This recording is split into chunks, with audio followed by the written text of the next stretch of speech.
Hi everyone, good morning. कैसे हो आप सब लोग? आप सबका स्वागत है आपके चैनल में the wheel of Fortune 369।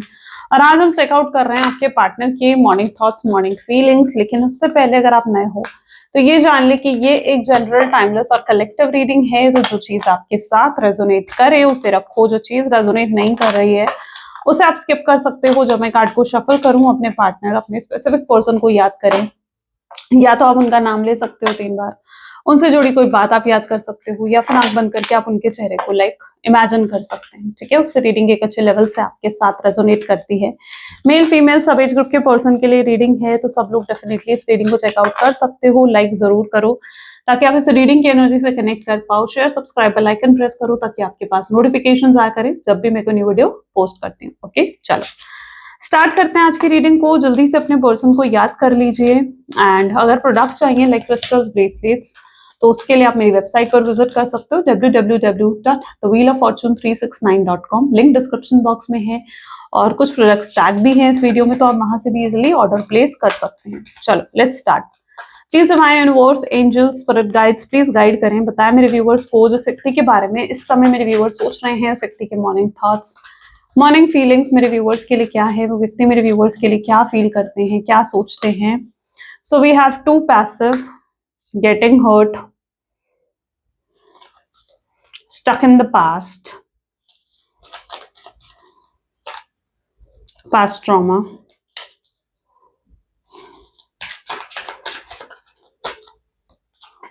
expectations. Next card is hard to get. Great. Holding on.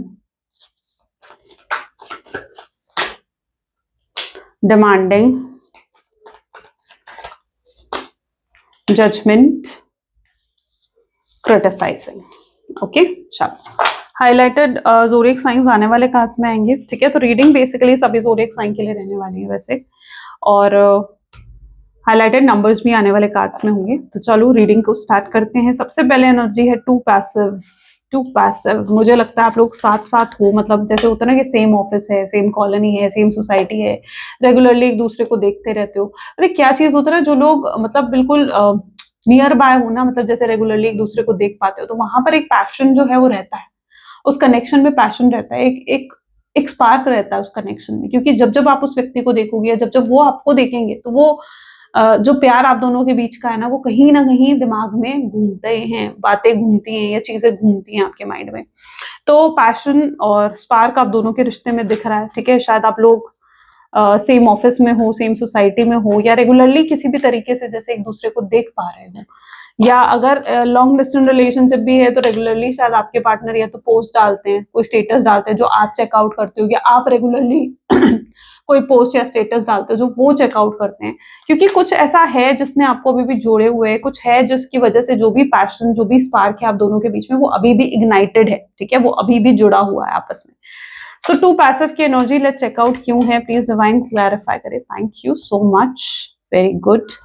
Completion की एनर्जी, इस पर्सन के पास शायद सब कुछ है, या आपको भी कहीं ना कहीं यही प्रिटेंड करते हैं, या इनके आसपास जितने लोग हैं उनको भी यही प्रिटेंड करते हैं कि भाई मैं तो खुश हूँ अपने जीवन में, सुकून है मेरे जीवन में, या मेरे पास सब कुछ है, अच्छा फाइनेंसेस, अच्छी जॉब, अच्छा पैसा, अच्छी पोजीशन है अगर जॉब है इनकी, या बिजनेस है तो बहुत अच्छे लेवल पर है, तो चीजें काफी अच्छी हैं इनके जीवन में। लेकिन जब सब कुछ जहां होता है ना, वहां पर कहीं ना कहीं किसी एक ऐसी चीज की कमी रह जाती है। ठीक है, जहां जिसकी आस रहती है एक इंसान को, तो वो जो चीज, वो आप हो जिसकी आस है आपके पार्टनर को, कि काश आप होते ना उनके जीवन में, तो उनका जीवन अलग ही होता, सुकून होता उनके जीवन में। वो आपके साथ अच्छी वाइब महसूस करते हैं, उन्हें लगता है कि अगर वो आपके साथ जुड़ते हैं, आपके साथ अगर उनकी लाइफ बनती है, या अगर आपके साथ उनका फ्यूचर बनता है, तो शायद बहुत ब्राइट होगा उनका फ्यूचर, वो हमेशा जिंदगी भर खुश रहेंगे। तो ये उनके थॉट्स में है। आप उन्हें कंप्लीट करते हो, कुछ है आपके अंदर जो उनको कंप्लीट करता है, आपके होने से वो पूरे होते हैं, वो कंप्लीट होते हैं। आप नहीं हो तो कुछ एम्प्टी है उनके जीवन में, right? So there is something in you जिसकी वजह से वो कंप्लीट फील करते हैं, जिसकी वजह से वो फुलफिल्ड फील करते हैं। Okay, so you make this person complete, आप इनको कंप्लीट करते हो। गेटिंग हर्ट, ये पर्सन इस समय बहुत हर्टफुल एनर्जी में है, यानी वो माइंड की एनर्जी भी आई है यहाँ पर। ये पर्सन इस समय बहुत हर्ट और पेनफुल सिचुएशन में दिख रहे हैं मुझे। ठीक है, ऊपर से शायद आप देख रहे होगे ना, तो आपको लग रहा होगा यार ये पर्सन तो खुश है, हैप्पी है, कहाँ से हर्ट है ये पर्सन, है ना। दूर से देख रहे हो आप तो आपको यही लगेगा, लेकिन यहाँ पर एनर्जी जो आई है ना, ये आपको डेप्थ बताती है, उस चीज के रूट कॉज बताती है कि क्यों है वो चीज या क्या है। ये वो चीजें दिख रही हैं आपको इस रीडिंग के अंदर जो आप नहीं जानते हो, राइट। तो ये पर्सन अंदर से बहुत उदास है, हर्ट है, पेनफुल एनर्जी में है। क्यों है ये पेन, क्यों है ये उदासी? ये इसलिए है क्योंकि आप नहीं हो इनके जीवन में, राइट। कि आपकी कमी को बहुत ज्यादा महसूस करते हैं, ये चीज को बहुत महसूस करते हैं कि काश आप होते इनके जीवन में ना, तो ये कमी फील नहीं होती इनको। इनको अंदर से हर्ट महसूस होता है, इनको अंदर से बहुत पेन फील होता है आपके ना होने से। ये हर समय मोस्टली आपके बारे में सोचते रहते हैं, और बहुत ही कंटिन्यूस लेवल पर, मतलब ऐसा होता है कि बहुत कंटिन्यूस लेवल पर ये आपके बारे में सोचते रहते हैं। आपको दिल दिमाग से ये जितना निकालने की कोशिश करते हैं, या आपसे जितना दूर जाने की, आपके ख्यालों से जितना दूर जाने की कोशिश करते हैं, ये व्यक्ति उतना आपको मिस करते हैं, या उतने आपके ख्याल इस व्यक्ति को आते हैं। तो इनके दिमाग में, इनके दिल में हर समय आप हो, ओके। और आपके ना होने से एक पेनफुल, एक हर्टफुल फीलिंग ये फील कर रहे हैं। शायद ये उन्होंने पहले कभी फील नहीं करा, जो ये फीलिंग अब चल रही है इनके मन में, क्योंकि पहले अगर जब इन्होंने ब्रेकअप दिया ना, तब इन्हें एहसास नहीं था कि आगे चलकर ये इतना हर्ट या इतने पेन में भी हो सकते हैं आपके बिना। लेकिन अब वो हर्ट, वो पेनफुल एनर्जी इन्हें फील हो रही है, स्टक इन द पास्ट, और आप पास्ट में ही स्टक हैं, आपके बारे में सोचते रहते हैं। मुझे लगता है ये व्यक्ति जो हैं, शायद इनके जीवन में कोई ऐसी मजबूरी है जिसकी वजह से इन्होंने शायद आपको नो कॉन्टैक्ट की सिचुएशन दी है। ये इनकी फैमिली हो सकती है, या कोई थर्ड पार्टी सिचुएशन हो सकती है, ठीक है, जो है आपको पता होता है।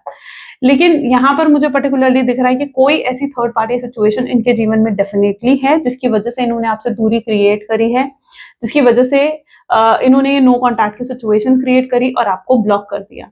लेकिन आपसे दूर अगर ये हुए हैं तो बड़े ही भारी मन से ये दूर हुए हैं। शायद ये आपसे दूर नहीं जाना चाहते थे, या आपसे दूर नहीं होना चाहते थे, और ये अभी भी पास्ट में स्टक हैं। यानी जहां आप इन्हें छोड़कर गए थे, ये अभी भी वहीं खड़े मिलेंगे आपको एनर्जी वाइज, ठीक है।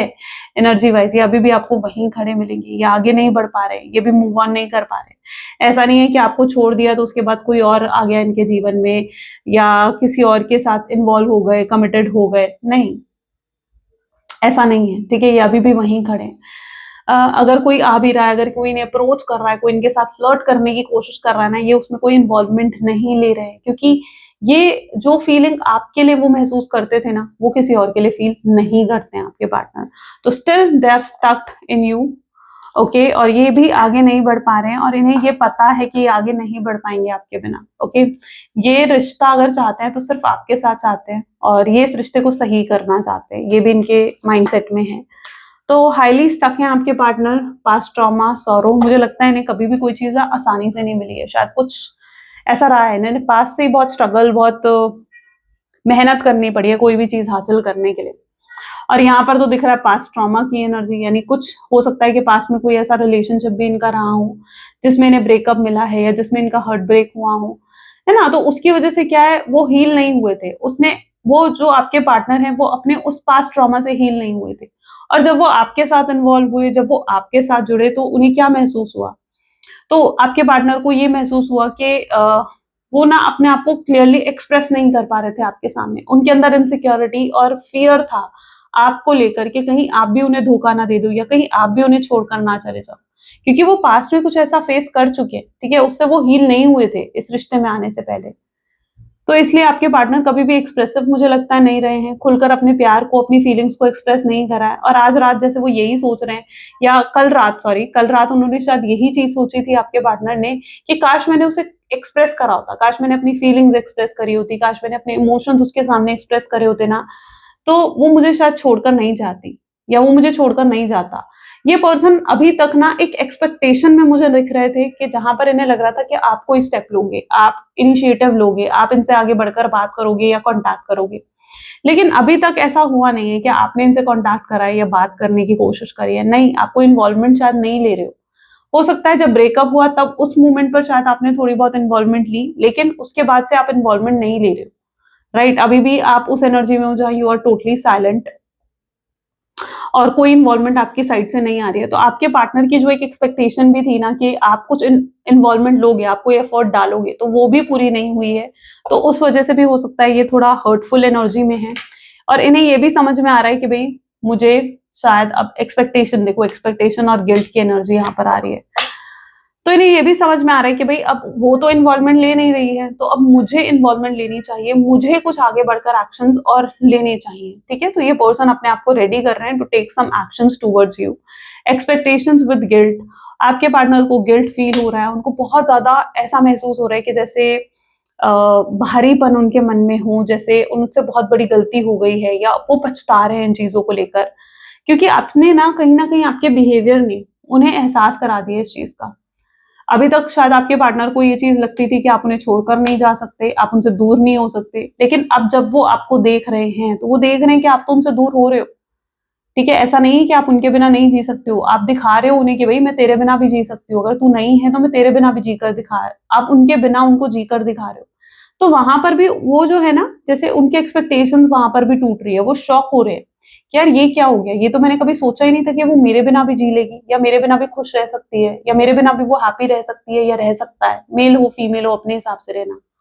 तो आपके पार्टनर को गिल्ट फील हो रहा है कि उन्हें ऐसा महसूस हो रहा है कि यार ये मेरी गलती है, मेरा मेरा बिहेवियर गलत था उसके साइड, इसलिए वो मेरे बिना खुश है, इसलिए वो मेरे बिना हैप्पी है। अगर मेरा बिहेवियर उसके टुवर्ड्स सही होता तो शायद वो मुझे अप्रोच करती या वो मुझसे बात करने की कोशिश करता, ठीक है। वो चीज वो आपके पार्टनर फील कर रहे हैं, तो वो आपको देख रहे हैं ना, उन्हें खुद गिल्ट महसूस हो रहा है, उन्हें खुद पछतावा हो रहा है कि यार मैंने कितना गलत करा उसके साथ, कि आज वो मेरे बिना खुश है, आज वो मेरे बिना हैप्पी है और उसे मेरी जरूरत भी महसूस नहीं हो रही है।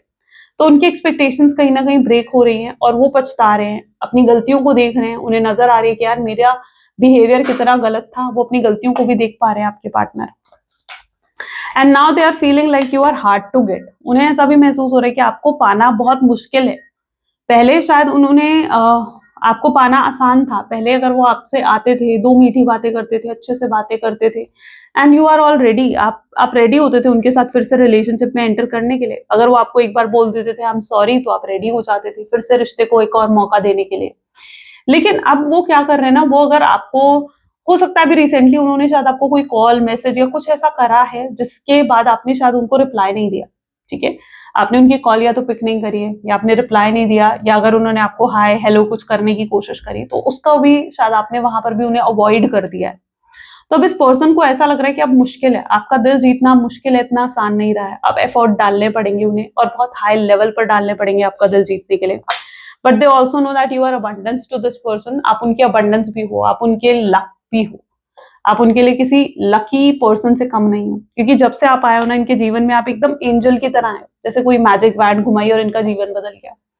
क्योंकि आपके आने के बाद से ना उन्होंने बहुत ग्रोथ, बहुत अबंडेंस हासिल करी है अपने जीवन में, तो वो ये भी जानते हैं कि आप उनके लिए बहुत लकी रहे हो, आपको वो खो नहीं सकते हैं। होल्डिंग ऑन क्रिएटिविटी, बट जैसे कि हम यहाँ पर देख रहे हैं कि जो आपके पार्टनर हैं ये अगर आपसे अलग हुए ना, तो शायद यहाँ पर कसूर आपके पार्टनर का भी पूरे तरीके से नहीं है, कुछ तो मजबूरी रही है उनकी जिसकी वजह से वो आपसे सेपरेट हुए, ठीक है। किसी फीमेल की इंटरफेरेंस यहाँ पर नजर आ रही है, उनकी मदर, उनकी सिस्टर, कोई ऐसा पर्सन हो सकता है उनके जीवन में जिसकी वजह से आपके पार्टनर जो हैं वो आप तक आ नहीं पा रहे हैं। उन्हें लगता है वो अपनी परिवार को छोड़कर या अपने परिवार के अगेंस्ट जाकर आपको अपना नहीं बना सकते हैं। अगर उन्हें आपको अपना बनाना है तो उनको अपने परिवार की भी सहमति की जरूरत है, वो अपने परिवार को भी आगे अपने साथ लेकर चलना चाहते हैं। मतलब इनकी प्रॉब्लम ये है, ये सबके गुड टर्म्स में आना चाहते हैं, आपकी भी अपने परिवार की भी। लेकिन इन्होंने कहीं ना कहीं अपने परिवार के लिए जैसे फिलहाल तो आपको सैक्रिफाइस कर दिया है, और आप भी ये फील करते हो कि यार फिर मेरा क्या, है ना, क्योंकि तुमने अपने परिवार की खुशी के बारे में सोचा लेकिन तुमने मेरी खुशी के बारे में तो सोचा नहीं। तो आप ये चीज भी समटाइम फील करते हो कि इस पर्सन ने मुझे जैसे छोड़ दिया, अपने परिवार के लिए मुझे छोड़ दिया, या अगर इसके परिवार से इन्होंने बात करी कि ये आपसे शादी करना चाहते हैं और इनके परिवार ने अगर इन्हें मना कर दिया, तो ये आपको रीजन देकर गए कि भाई मेरा परिवार नहीं मान रहा, मैं अपने परिवार के अगेंस्ट नहीं जा सकता। तो हो सकता है इन्होंने अपने परिवार के लिए आपको छोड़ दिया, और आप सोचते हो यार आपका क्या, ठीक है, आपका क्या कसूर था, जो इतना सपना इन्होंने आपको दिखाया, इतना प्रोमिसेस, इतने वादे आपके साथ करे, ठीक है, लेकिन जब वक्त आया तो ये आपको छोड़कर चले गए, आपको नो कॉन्टैक्ट की सिचुएशन दे दी। तो यू आर रियली हर्ट, और कहीं ना कहीं आपके अंदर बहुत कंप्लेंट्स भी हैं इस व्यक्ति के लिए, और आपको लगता है यार तुमने किसी और अपने परिवार के लिए तुमने मुझे छोड़ दिया, लेकिन मेरी खुशियों के बारे में तो तुमने सोचा ही नहीं। तो इन डिमांडिंग विद प्रोजेक्शन, लेकिन अब ये आपके बारे में सोचते हुए नजर आ रहे हैं, क्योंकि इन्होंने आपके साथ जो गलत करा ना, ठीक है, आपको हर्ट करा, इतनी तकलीफ दी, इतना डिप्रेशन स्ट्रेस आपने फेस करा इस रिश्ते में, ठीक है, तो ये आपके बारे में भी सोच रहे हैं और उन्हें पता है कि अगर कोई उनके साथ ऐसा करता ना तो वो भी उसको माफ नहीं कर पाते। तो वो जानते हैं कि आप भी उन्हें आसानी से माफ तो नहीं करोगे क्योंकि गलत तो करा है उन्होंने, पेन तकलीफ दी है आपको। जबकि आपकी इतनी एक्सपेक्टेशंस, इतनी डिमांड भी नहीं थी उनको लेकर, मतलब आपके साथ ऐसा था कि बस आप इस रिश्ते को चाहते थे, बहुत अच्छे से आप इस रिश्ते को चाहते थे। आप बस ये चाहते थे कि आपके साथ लॉयल रहें, ऑनेस्ट रहें। समय अगर ये मांगते तो आप समय देने के लिए भी तैयार होते कि भाई अगर इन्हें समय चाहिए था, ये अपने परिवार को मना सके या चीज़ों को सॉल्व कर सके, आप समय भी देने के लिए तैयार थे। लेकिन ये पर्सन है ना, बिल्कुल ऐसा लग रहा है कि बहुत ही जल्दी कंक्लूजन पर आ जाते हैं या जल्दी डिसीजन ले लेते हैं आपके पार्टनर कि भई ऐसा ही होगा, मेरा परिवार तो नहीं मानेगा। तो एकदम से उन्होंने इम्पल्सिव होकर डिसीजन ले लिया आपको छोड़ने का, आपसे दूर जाने का। तो इन्होंने बहुत जल्दी कंक्लूजन निकाल लिया, ठीक है? मतलब उस चीज़ के लिए आपको लगता है कि यार इस पर्सन को एफर्ट करने चाहिए थे। अपने परिवार को मनाने की और कोशिश करनी चाहिए थी या जो भी प्रॉब्लम आई है आप दोनों के बीच में उसको सॉल्व करने की कोशिश करनी चाहिए थी, जो इस पर्सन ने नहीं करी। ओके, सो जबकि आप इन्हें पूरा समय, पूरा टाइम देने के लिए तैयार थे कि ठीक है, तुम अपनी तरफ से पूरा टाइम दो। लेकिन जो तुमने वादा करा है कि तुम मुझसे शादी करोगे, तुम मुझे कमिटमेंट, स्टेबिलिटी, सिक्योरिटी दोगे इस रिश्ते में, वो तुम दो। तो आपकी इतनी डिमांड्स भी नहीं थी। आप हर तरीके का कॉम्प्रोमाइज़ और एडजस्ट तक करने के लिए तैयार थे इस पर्सन के साथ। लेकिन इस पर्सन ने नहीं समझा उन सब चीज़ों को। बहुत जल्दी इम्पल्सिव होकर हो सकता है इन्होंने डिसीजन लिया है। जजमेंट विद सेलिब्रेशन की एनर्जी यहाँ पर क्यों है? लेकिन अब आपसे अलग होकर ये पर्सन खुश तो है नहीं। आपसे अलग होकर तो इन्हें बहुत पछतावा हो रहा है कि यार ये मैंने क्या कर दिया। क्योंकि इनका परिवार बेशक खुश हो गया इस चीज़ से कि ठीक है, इनका परिवार खुश हो गया इस चीज़ से कि इन्होंने आपको छोड़ दिया, आपको नो कॉन्टैक्ट की सिचुएशन दे दी। लेकिन इनका क्या? ये तो खुश नहीं है। ये तो इनकम्प्लीट फ़ील कर रहे हैं। ये तो ऐसा फ़ील कर रहे हैं ना कि जैसे आप मिसिंग हो इनके जीवन से। आपकी एब्सेंस को बहुत फ़ील कर रहे हैं। और यहाँ पर आप भी परेशान हो, आप भी पेन में हो, तकलीफ में हो। आप भी इनको भूलने की कोशिश करते हो, तो आप भी भूल नहीं पाते हो। आपको भी फ़ील होता है कि इनके साथ ज़रूर यार मेरा कोई पास्ट लाइफ़ कनेक्शन है। क्योंकि इतना आप शायद पहले आप भी किसी से अटैच नहीं हुए थे, जितना आप इनसे अटैच हुए हो। तो ना आप खुश हो, ना वो खुश है। लेकिन तो ये कैसा रिश्ता है? आप समझ नहीं पा रहे हो, राइट? और आपके पार्टनर भी इस चीज़ को समझ नहीं पा रहे कि यार ये कैसा रिश्ता है जब मैं खुश नहीं हूँ, वो खुश नहीं है। रिश्ता तो आप दोनों का था ना, तो उन्हें आप दोनों के बारे में सोचना चाहिए था। तो अब बहुत जल्दी कमिंग फ्यूचर में आप ये देखोगे कि वो इस रिश्ते के बारे में सोचेंगे। ये बहुत जल्दी आपको अप्रोच करेंगे। पहले ये आपको अप्रोच करेंगे और फिर ये आपसे समय माँगेंगे। जो भी इनके जीवन में प्रॉब्लम आ रही थी ना, लाइक फैमिली इश्यूज़ आ रहे थे, कोई थर्ड पार्टी सिचुएशन थी या कोई भी ऐसी थर्ड सिचुएशन थी जिसकी वजह से इन्होंने आपको छोड़ा, आपको नो कॉन्टैक्ट की सिचुएशन दी, क्योंकि कोई ना कोई मजबूरी डेफिनिटली रही होगी आपके पार्टनर की। तो ये पहले आपको अप्रोच करके आपसे थोड़ा समय माँगेंगे या आपको कॉम्प्रोमाइज़ और एडजस्ट थोड़ा करने के लिए कह सकते हैं आपके पार्टनर। बट ये इस चीज़ को लेकर पूरा फैसला ले लेंगे कि भई शादी तो उन्हें आपसे ही करनी है या जीवन उन्हें आपके साथ ही बिताना है। क्रिटिसाइज़िंग। और अगर कुछ इश्यूज भी है ना, सी इनर वॉइस, अगर कुछ इश्यूज भी है ना, लाइक एज गैप हो गया, कल्चर, रिलीजन, स्टेटस का कुछ ऐसा गैप हो गया आप दोनों के बीच में, तो अगर कुछ ऐसे इश्यूज भी है ना आप दोनों के बीच में जिसकी वजह से उन्हें लगता था कि उनकी सोशल इमेज खराब हो सकती है या उनका परिवार, सोसाइटी एक्सेप्ट नहीं करेगी इस रिश्ते को, ठीक है, तो आपके पार्टनर को ये भी समझ में आएगा कि भाई नहीं, मुझे ये बस ये रिश्ता चाहिए, ठीक है।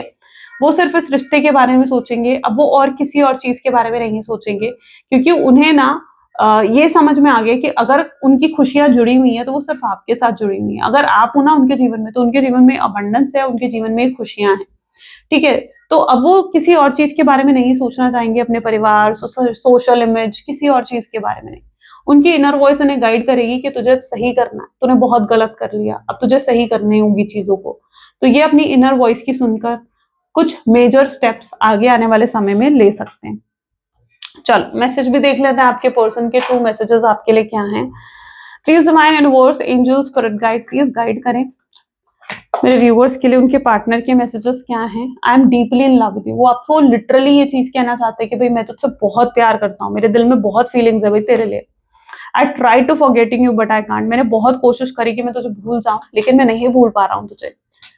I am sleepless over you. मैं चैन से सो भी नहीं पा रहा हूँ। ये रात को सोने से पहले भी अगर किसी के बारे में सोचते हैं तो आपके बारे में सोचते हैं। I miss your touch. आपके टच, आपकी प्रेजेंस को बहुत मिस करते हैं आपके पार्टनर। आपसे शादी करना चाहते हैं, जुड़ना चाहते हैं आपके साथ आपके partner. You are so damn beautiful, attracted, बहुत हाईली अट्रैक्टेड हैं आपके partner. I am dying to hear your voice, आपकी आवाज सुनने के लिए भी कहीं ना कहीं ये अंदर ही अंदर तड़प रहे हैं। And I have cheated on you, yes this person has cheated, और अपनी गलतियां भी एक्सेप्ट कर रहे हैं। I have walls around my heart since it was last broken. अगर कोई पास्ट ट्रॉमा रहा है इनके जीवन में, इनका दिल दुखा था, टूटा था, तो उससे भी हील हो रहे हैं आपके पार्टनर, ठीक है, ताकि वो इस रिश्ते को हील कर सके, चीजों को हील कर सके और सही कर सके। यूनिवर्सल गाइडेंस क्या है, लेट्स चेक आउट डिवाइन की guidance. Please divine universe, angels, spirit guides, please guide करें, आपकी गाइडेंस क्या है। This is your validation that things are finally beginning to work out for you. Get ready for unexpected breakthroughs, good news, plot twist and blessings are coming. Universe आपको कह रहे हैं कि बस आपका वैलिडेशन चाहिए, यानी आप एक्सेप्ट करने वाले बनो, आप ओपन रखो अपने आप को उन सारी चीजों के लिए जो यूनिवर्स आपको दे रहे हैं, ठीक है। आप क्योंकि आप बेहतर डिजर्व करते हो अपने जीवन में, you deserve the best, you deserve the good, okay. So आपकी वैलिडेशन की जरूरत है, और उसके बाद आप देखोगे कि कैसे चीजें आपके फेवर में वर्कआउट करती हैं। बहुत अनएक्सपेक्टेड चेंजेस अब आपके जीवन में आने वाले हैं, ठीक है, थोड़ा सा अप एंड डाउन आएंगे, लेकिन ब्लेसिंग्स के रूप में आ रहे हैं ये चीजें, तो इन्हें एक्सेप्ट करो, ओके। सो एक्सेप्ट करने के लिए आई क्लेम पॉजिटिविटी कमेंट्स में लिखना है, ओके, ताकि यूनिवर्स तक आपकी फ्रीक्वेंसी पहुंचे, आपकी वाइब्रेशंस पहुंचे, ओके। चलो, okay guys, so this is all for today. ये थी कुछ आज आपकी reading. I really hope so कि आपके साथ रेजोनेट करी, आपको पसंद आई। इफ यस तो जरूर लाइक कर दो, शेयर कर दो एंड सब्सक्राइब कर दो। And thank you for watching. मिलते हैं फिर नेक्स्ट वीडियो में। Bye bye and do take care.